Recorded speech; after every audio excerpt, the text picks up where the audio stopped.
Hello friends, welcome to my channel complex to real. कि maths एक ऐसा subject है जिसका यूज ऑलमोस्ट हर फील्ड में होता है। और मैं कहूँगी कि अगर बच्चा मैथ्स में प्रॉब्लम फेस करता है तो उसके लिए बहुत सारे सब्जेक्ट्स ऐसे हो जाते हैं जिसमें उसे प्रॉब्लम आने के चांसेस बढ़ जाते हैं।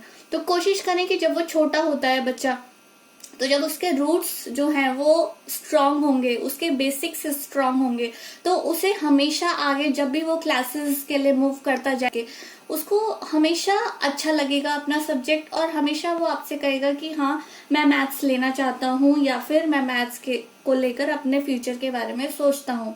तो अब मैं बात करूंगी डायरेक्टली उन पॉइंट्स के बारे में कि ऐसी कौन सी चीजें हैं जिन्हें करके आप अपने बच्चे के लिए मैथ्स को एक बहुत ही इंटरेस्टिंग सब्जेक्ट बना सकते हैं। तो मैं डायरेक्टली आती हूँ अपने पहले पॉइंट की तरफ, जो है कंसेप्चुअल नॉलेज। तो क्या है ये conceptual knowledge? Basically whenever we teach our children, that time what happen कि हम जो टॉपिक है, जो भी उसका चैप्टर है, उसको हम पढ़ाते हैं, ठीक है, और हम कोशिश करते हैं कि जल्दी से हम उसकी जो एक्सरसाइज है, क्वेश्चंस हैं, उसका क्लास वर्क, बच्चे का होमवर्क, वो जल्दी से फिनिश हो जाए। बच्चा जल्दी जल्दी सब कुछ फिनिश कर ले और सारे जितने भी उसके क्वेश्चंस हैं, चाहे वो एनसीईआरटी के हैं, चाहे वो उसके किसी एक्स्ट्रा, अगर वो रेफरेंस बुक के लिए कंसीडर करता है किसी और बुक को, तो उसके भी क्वेश्चंस जल्दी से वो अच्छे से सॉल्व कर ले। तो माँ बाप के लिए ये एक बहुत बड़ा अचीवमेंट होता है कि हमारे बच्चे ने तो पूरी बुक खत्म कर ली है, या फिर हमारे बच्चे ने तो बहुत सारी रेफरेंसेस बुक्स को फिनिश कर लिया है। पर होता क्या है कि बच्चे ने खाली अगर एक बुक से भी पढ़ा होता, अगर उसने खाली एनसीईआरटी भी की होती, पर एनसीईआरटी के जो कॉन्सेप्ट्स होते हैं, अगर आपने देखा होगा किसी भी चैप्टर को आप उठाकर देख लीजिए, एक्सरसाइज से पहले बहुत सारा कॉन्सेप्ट जो होता है, उसका जो टेक्स्ट आप कहते हैं, वो जरूर पढ़ना चाहिए। हर बच्चे को 10-15 मिनट लगते हैं, इससे ज्यादा टाइम नहीं लगता है। पर आप लाइन वाइज लाइन अगर उसको पढ़ेंगे तो आपको पता चलेगा कि उस चैप्टर को क्यों लिखा गया है, उसका क्या मीनिंग है, उसकी क्या एप्लीकेशन है बाकी फील्ड्स में, और उसको लेकर आप कुछ मीनिंगफुल आपके दिमाग में आइडियाज आते हैं। Then you come to the exercise, then you solve the questions, पर आपको उसका सिग्निफिकेंस पता चल जाता है कि इस चैप्टर को मैं कैसे यूज कर सकता हूँ अपने फ्यूचर में। अब यहाँ पे मैं कुछ एग्जाम्पल्स लिखे हुए हैं, उनकी बात करना चाहती हूँ। जैसे फर्स्ट एग्जाम्पल है, modulus of any number is positive. ये हर बच्चे को पता है कि -3 का भी मॉड्यूलस 3 होता है और 3 का भी मॉड्यूलस 3 होता है। पर उसके पीछे का रीजन क्या है, ऐसा होता क्यों है, मॉड्यूलस की डेफिनेशन है क्या, ये बच्चे को कई बार नहीं पता होता है, और हम पूछते हैं तो वो आंसर नहीं कर पाता है। तो ये प्रॉब्लम आती है कॉन्सेप्ट ना पढ़ने की वजह से। दूसरा एग्जाम्पल है, children know the prime numbers between 1 to 10। अब बहुत छोटे छोटे बच्चों से भी आप पूछेंगे कि बेटा 1 से 10 के बीच में आप मुझे प्राइम नंबर्स बता दो, तो उसको पता होता है कि प्राइम नंबर्स तो ये होते हैं। पर उससे अगर ये पूछो कि बेटा प्राइम नंबर्स होते क्या है, तो बच्चे को नहीं पता होता है, क्योंकि उसको एक हमने रटवा दिया है, हमने उसको लर्न करा दिया है कि बेटा ये प्राइम नंबर्स हैं, याद कर लो, पेपर में आएंगे वहां लिख देना। बस यही एक सफिशिएंट क्राइटेरिया है। बच्चा भी समझ लेता है ठीक है इतना सही तो काम है, तो वो करके अपना सेटिस्फाइड हो जाता है, वो भी आगे नहीं बढ़ता। पर बताना क्या है, प्राइम नंबर्स की डेफिनेशन। तो ये मेरे 2 एग्जाम्पल थे जिससे आपको आइडिया लग गया होगा कि मैं किस बारे में बात करना चाह रही हूँ। सेकेंड पॉइंट है मेरा, कम्युनिकेट अबाउट मैथ्स। कम्युनिकेशन बहुत जरूरी है। अब बात यह है कि कम्युनिकेट वर्ड क्यों यूज किया गया है। जनरली हम कम्युनिकेट की बात करते हैं तो लैंग्वेजेस दिमाग में आती हैं, जैसे हिंदी, इंग्लिश और संस्कृत और फ्रेंच, एनी अदर लैंग्वेज जो भी आपका बच्चा स्कूल में पढ़ रहा है। बट मैं कहूंगी कि मैथ्स की भी अपनी एक लैंग्वेज होती है और इसमें बात करना बहुत जरूरी होता है। अब बात कैसे करें, पेरेंट्स के लिए तो ये बड़ा अजीब सा टॉपिक हो गया कि हम मैथ्स को लेके कैसे बात करेंगे। डेफिनेटली आप बात कर सकते हैं। मैथ्स के कुछ फैक्ट्स होते हैं, कुछ रिजल्ट्स होते हैं, कुछ एनालिसिस होती हैं, कुछ एप्लीकेशन भी होती हैं।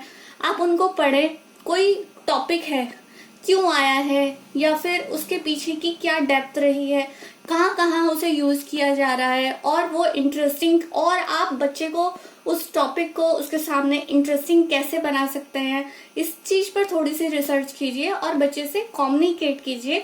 डायरेक्ट पेन पेपर पे आने की कोशिश मत कीजिए। पहले कोई भी बात हो, कोई भी टॉपिक हो, try to talk with your child, then you come with the paper and pen.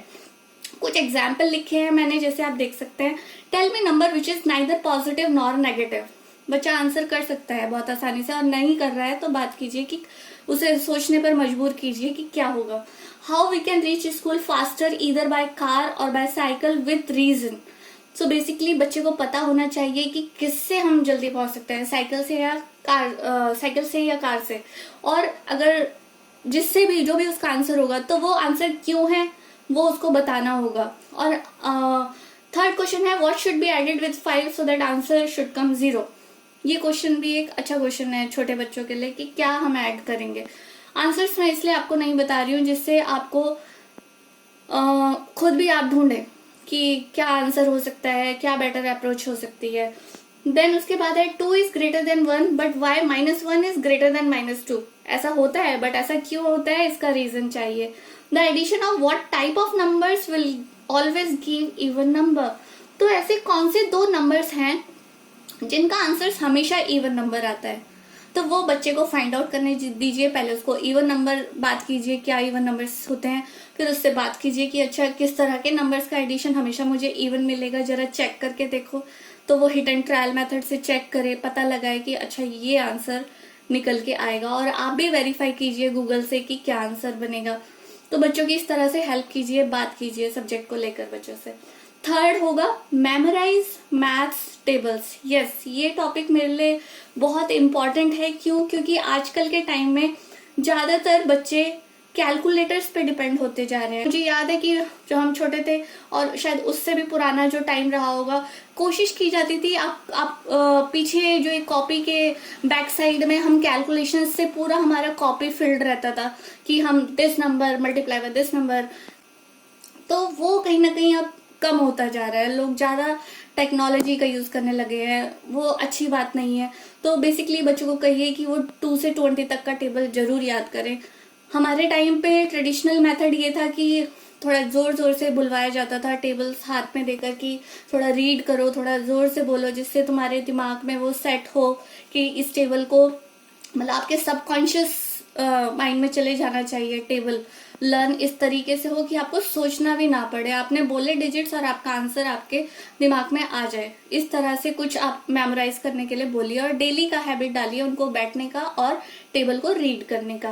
पहला सेट होगा 2 से 10 तक, मतलब बच्चे के लिए जरूरी है कि 2 से लेके 10 तक का टेबल्स उसको आ जाए। आप सुन लीजिए, जब उसको लर्न हो जाए, जब आप वेरीफाई कर दें, तब उससे कहिए कि अब आप मूव ऑन कर सकते हैं। Now you can learn table from 11 to 20। तो 11 to 20 टेबल थोड़ा डिफिकल्ट रहेगा, टाइम भी लग सकता है, बट डेफिनेटली बच्चा अचीव कर लेगा बहुत जल्दी अगर वो रेगुलरिटी से उस काम को कर रहा है। अब मैं बात करूंगी अपने नेक्स्ट पॉइंट के बारे में, that is energetic environment, why it is important. Energetic environment के बारे में मैं इसलिए बात करना चाहती हूँ क्योंकि लास्ट टाइम मैं पढ़ा रही थी एक जगह, और वहां पर जब मैंने स्टार्ट किया अपना पढ़ाना तो मेरा इक्वेशन बच्चों के साथ में उतना अच्छा नहीं बन पा रहा था। इंस्टेड की मैं बहुत कोशिश करी थी उनको कॉन्सेप्ट बहुत अच्छे से समझाऊं, मैं उन्हें बताऊं, बट फिर भी वो वर्क नहीं हो रहा था। मुझे वो उस तरह का रिस्पॉन्स बच्चों की तरफ से नहीं मिल पा रहा था, उनका आउटपुट इतना अच्छा नहीं मिल पा रहा था जैसे कि मेरा वर्क चल रहा था। तो मैं ये सोचने लगी कि इतना मैं अपना फोकस डालने के बाद भी बच्चों की तरफ से उनका जो लर्निंग आउटकम है वो इतना बेटर क्यों नहीं आ रहा है। बच्चों को सीरियस टाइप का एनवायरनमेंट क्लास में अच्छा नहीं लगता, उनको वेरिएशंस बहुत अच्छी लगती हैं बच्चों को।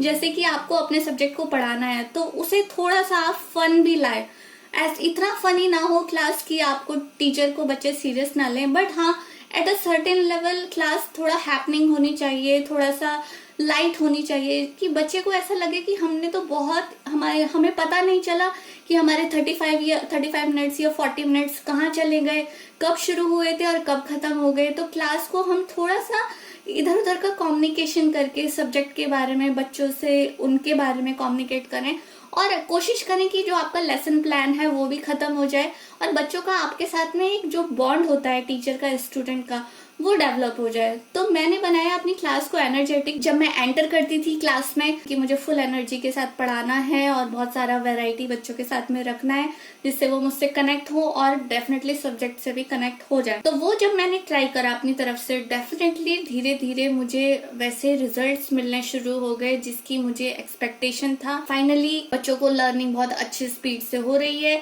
और अच्छी बात ये थी कि जो मेरा सेक्शंस थे जिनको मैं पढ़ा रही थी उनके रिजल्ट्स बहुत इम्प्रूव करने लगे थे और बच्चे बहुत हेल्दी कंपटीशन फीलिंग रखने लगे थे कि हमें अच्छा करना है, हमें इस बार और भी अच्छे मार्क्स लाने हैं, जो वो पहले इस तरह की बात नहीं किया करते थे। बट एक बच्चों का कनेक्शन बहुत अच्छा डेवलप हुआ और आज भी वो बच्चे मुझसे कनेक्टेड हैं। मेरे लिए वो लाइफ का बहुत अच्छा फेज था जिससे मैंने बहुत कुछ सीखा बच्चों से। नेक्स्ट मैं बात करूंगी रिवॉर्ड के बारे में। तो रिवॉर्ड बहुत कंपलसरी होता है। जैसे कि आप अपने बच्चे को पढ़ा रहे हैं और आपको ऐसा लग रहा है कि बच्चे ने, मान लीजिए आपने कोई चीज सिखाना शुरू करा और बच्चे ने उसको थोड़ा सा पार्शली भी आंसर करा, आपको 30% पॉजिटिव रिजल्ट मिल गया बच्चे की तरफ से, तो आप 100% की एक्सपेक्टेशन रखते हुए आप परेशान हैं कि मुझे तो 70% जो बचा हुआ रिजल्ट है वो नहीं मिल पा रहा है और आपके फेस पे परेशानी बच्चा देख रहा है और उसको मोटिवेशन नहीं मिल पा रहा वहां पे आगे बढ़ने के लिए। तो आपको क्या करना है कि जब भी आपको थोड़ा सा भी अगर पॉजिटिव फीडबैक आता हुआ नजर आता है तो पहले तो बच्चे को एक स्माइल दें और उसको कहें कि बहुत बढ़िया, तुम आगे और अच्छा कर सकते हो, देखो और क्या हो सकता है, जो बचा हुआ पार्ट है वो तुम कैसे फिनिश करोगे।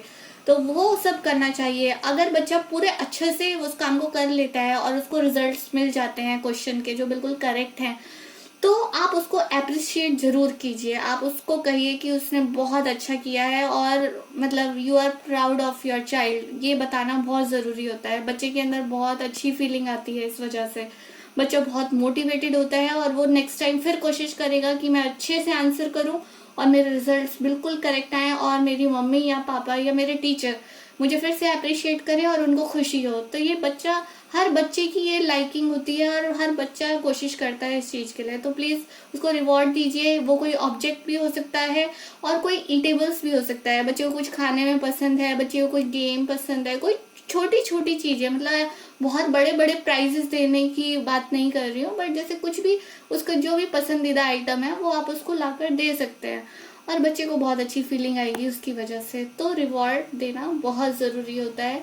हर किसी के लिए रिवॉर्ड इम्पोर्टेंट होता है। तो डेफिनेटली ये पॉइंट भी मेरे लिए बहुत इम्पोर्टेंट है। सो यहाँ पर अब मैं क्लोज करूंगी अपनी वीडियो को।